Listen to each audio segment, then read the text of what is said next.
What's good, beautiful people? The Black Thumb here, and today we're going to be talking about some general guidelines of how to take care of your Phalaenopsis orchids so that they thrive and bloom year after year. So let's get into it. So this video is really for folks who are new to being able to take care of Phalaenopsis orchids, and for folks that may have some experience with this type of orchid or with other orchids, but may need a refresher on what it takes for these orchids to be healthy and to thrive. So what we're going to do today is we are going to talk about how you can basically set up the right environment for your Phalaenopsis orchid so that it encourages it to be healthy and to thrive and to bloom year over year. So with that being said, there are 5 things that you need to consider whenever you are taking an orchid into your home, whether you're rescuing it, buying it from the store, or it being gifted to you. And so those things are: number 1, sunlight; number 2, water; number 3, humidity; number 4, temperature; and number 5, airflow. These 5 factors will be very integral in how much success you have with growing a healthy and thriving orchid. And if you're able to implement the tips and the tricks from this video consistently, my hope is that you will get beautiful blooms year over year over year, and your orchid will thrive as a result of that. All right, so let's get started. Okay, so our first factor that we really want to consider and think about when we are caring for our Phalaenopsis orchids is sunlight. And in particular, how much sunlight is my orchid getting? So remember, orchids are sun-loving plants, but they don't like direct sun, meaning they don't like the sun to be right in their face. Just like we as humans will put sunglasses on if the sun is too bright, or we'll put sunscreen on, or we'll step into the shade if it gets too hot or too bright. Orchids are very similar in the sense that they do not like that direct sun. As a matter of fact, they like bright indirect light, meaning that they want to be able to see the sun without the sun seeing it, so they can benefit from the rays of the sun without being burned by the sun. And so there are a couple of ways that you can set up the environment so that your orchid is getting the proper amount of light and not too much or too little. So typically, I would say that the gold standard is if you have an east-facing window in your home. Orchids love east-facing windows, and that is because the sun rises in the east, and that sun tends to be a little bit more gentle and less aggressive than the sun that sets in the west in the afternoon, when it gets a little bit hotter and it's a little bit more direct, and those rays are a bit more intense. So if you have an east-facing window in your home, or if you have a north-facing window, which gets very little light, definitely in the winter months, but it will give you gentle enough light that you don't run the risk of burning your leaves, you can do that. Now, let's say you don't have an east-facing window or a north-facing window, and you only have a south or a west-facing window. So in those situations, it's totally okay for you to have an orchid in a room with the west-facing window, but you may just want to move that orchid a little bit further away from that window so it's not getting the most intense rays coming through the window. The other thing that you can do too is if you have windows with blinds, you can play around with the blinds to basically block out the direct rays of the sun while still letting enough light in that your orchid can get the light that it needs to go through the process of photosynthesis to create those sugars and those nutrients for the plant to continue to be healthy and to thrive.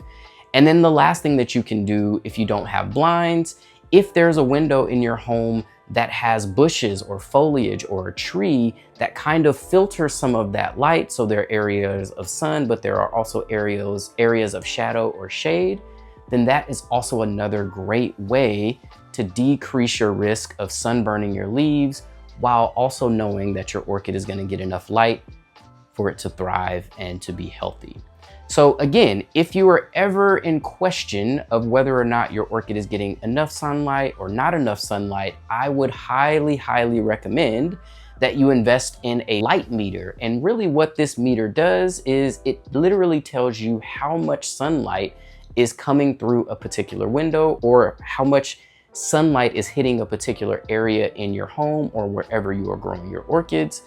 And using that sunlight meter will go a long way with helping to get rid of some of the guesswork as it relates to, is my orchid getting enough sun or is it getting too much sun? And it'll really help you find that sweet spot. So that is the first one, sunlight. All right, let's move on to number 2. So number 2 is water. And this makes sense, right? Like sunlight, all plants need light to thrive, right? They also need water. And so orchids are no different. Now, where it gets a little tricky for orchids is, I would say 2 of the biggest reasons why orchids die is because they are overwatered in some situations, and then they are underwatered in other situations. And so it's important to find a nice healthy balance or a healthy mix and to find the sweet spot in your watering to make sure that your orchids are going to thrive and that they're not at an increased risk of drying out and basically being too dehydrated, or being so wet that you run the risk of them developing things like root rot, crown rot, and other bacterial and fungal infections and diseases. So as it relates to watering, orchids typically, and these are very general guidelines, and these are, again, for Phalaenopsis orchids. I want to be very clear about that. This is for Phalaenopsis orchids. You typically, in the warmer months, so in your spring and summer months, and even maybe into the early fall, you typically want to water between every 7 to 10 days. And there are a couple of different methods of watering. You can water from the top. You can also water from the bottom. If you have questions about that, or if you want to see a demonstration about how to water your orchid, you can check out the watering video and demonstration video that I did a couple of months ago. And you can check that out to get specifics on how to water. But for the purposes of this video, we're going to talk about just these general guidelines. So again, in the warmer months, you want to water every 7 to 10 days. And then in the cooler months, on average, you want to water every 10 to 14 days. Now, depending on the climate that you live in, depending on the conditions in your home, depending on where the orchid is in your home, if it's in a bathroom where there tends to be a little bit more moisture compared to being somewhere next to a window, next to an open window where there tends to be more airflow and more breeze and things dry out more, that may determine how often you water your orchid. Now, the foolproof way to know that it's time to water your orchid is by using a moisture meter, which I would highly recommend because it'll tell you exactly how wet or how dry your potting media is, which will give you great indicators on when to water your orchid. You can also use the finger method, where you literally will use your finger to feel the potting media and to see if there is still moisture there. And typically, if the potting media is still damp, then you want to leave it for another day or 2. If the potting media is dry, then you want to go ahead and water. And so again, to avoid overwatering versus underwatering, making sure that before you water your orchid, you're always checking with either a moisture meter or using the finger method.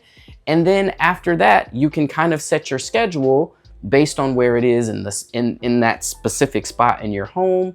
You'll start to find a rhythm for when it is time to water based on the season and based on the conditions around the orchid. So that is watering. Okay, so for our third environmental factor, we are going to be talking about humidity.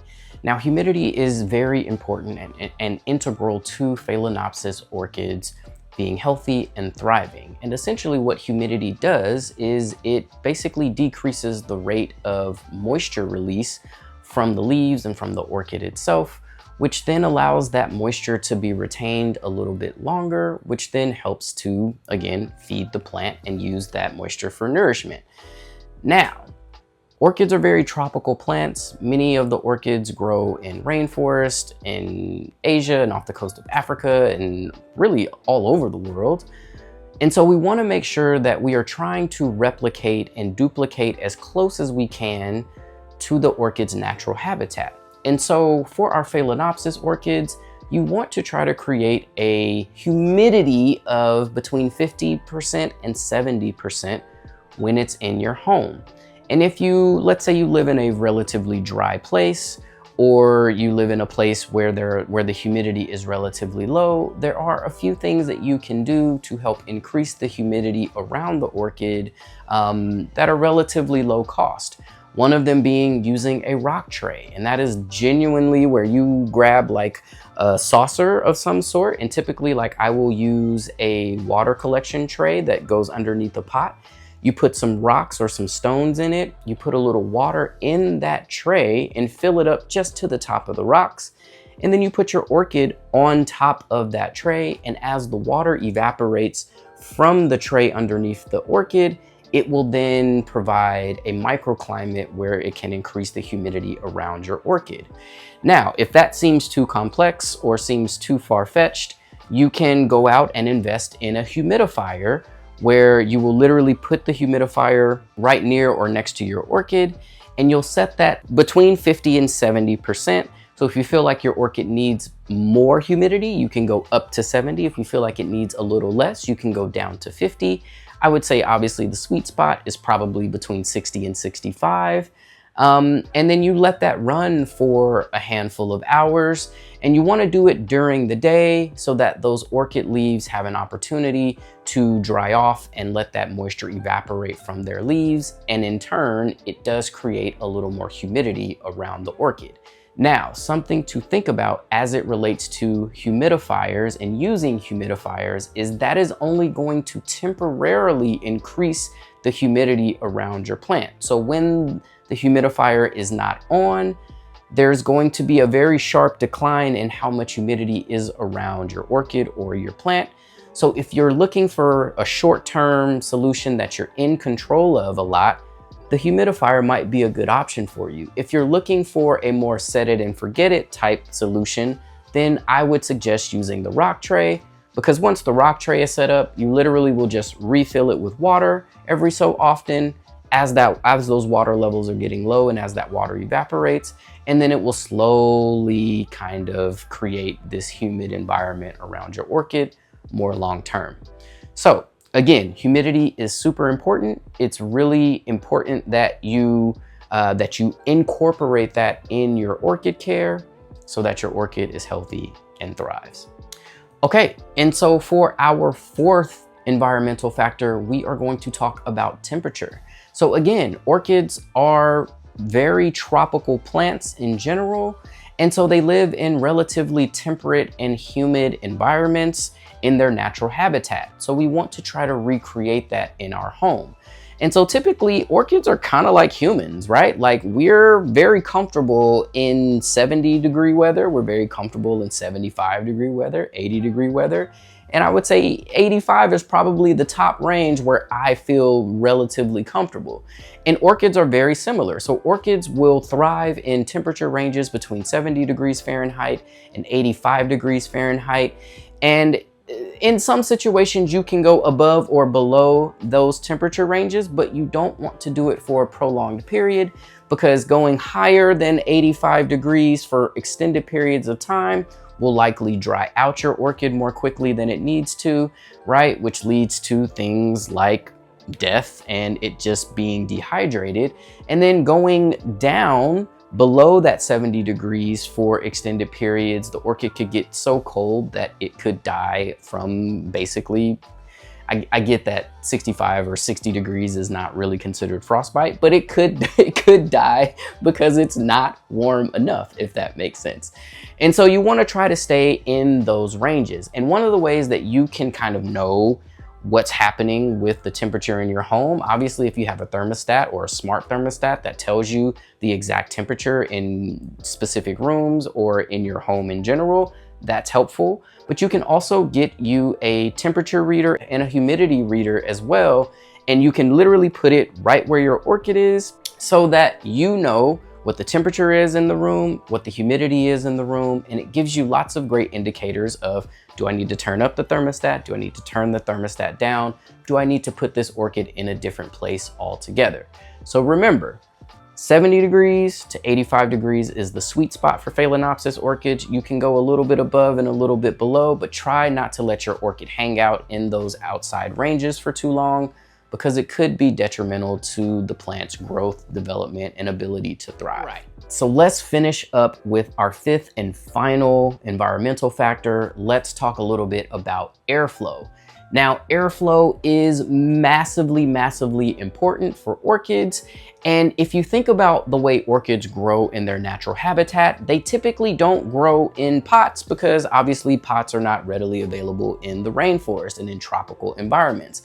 And so orchids are what we call epiphytic, meaning they will attach themselves through their roots to trees, rocks, all sorts of things in the wild. And then when it rains, those roots will uptake that water from the bark that it's attached to or the rock that it's attached to feed the plant.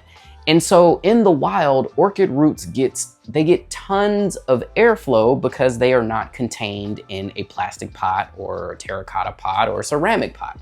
But once we bring them into our home, obviously there are some situations where you can grow orchids similar to how they grow in the wild by mounting them on the wall or mounting them on a piece of wood or a log. And that's something that we can definitely try together at some point in the future. But for the most part, especially beginners, you're gonna start with your orchids in a pot.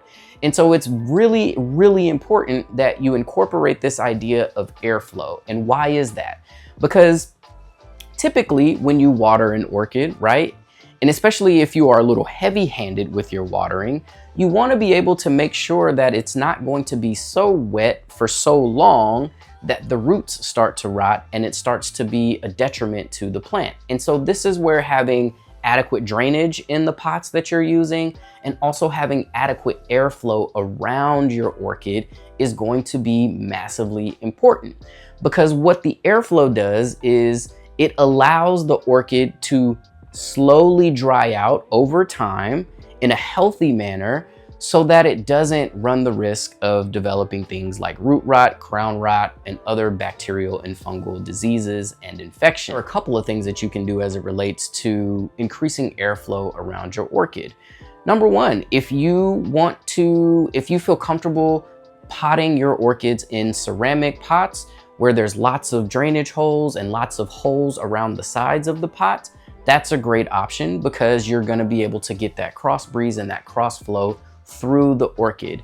The other thing that you can do is if your orchid is on a windowsill, you can literally just, and you're able to open that window, you can always crack that window to let some of the breeze get through to help increase the airflow of your orchid. And then if you're in a position or a place where you don't have access to a pot that has tons of drainage or drainage that will allow for cross flow, let's say you don't have access to a place where you can open a window to create that flow, you can always just use a fan. Whether you use a ceiling fan or you use a small fan, you can always use a fan to basically create the airflow and simulate the airflow that an orchid would get in its natural habitat in tropical environments. So that is how to take care of Phalaenopsis orchids, or like as I like to call it, Orchid Care 101 in a nutshell. Again, it is super important that you incorporate these 5 factors and think about these 5 factors as you are getting your orchids set up in your home, or if you feel like your orchid isn't quite performing or growing the way that you thought it would or that you thought it should. This might be an indicator that something in the environment isn't quite right, and making an adjustment in the environment can go a long way with your orchids being healthy and thriving. So again, I hope you found this video helpful. If so, please go out and subscribe to my channel. Make sure you like, share, and comment. And as always, I hope that helps and your orchids keep blooming.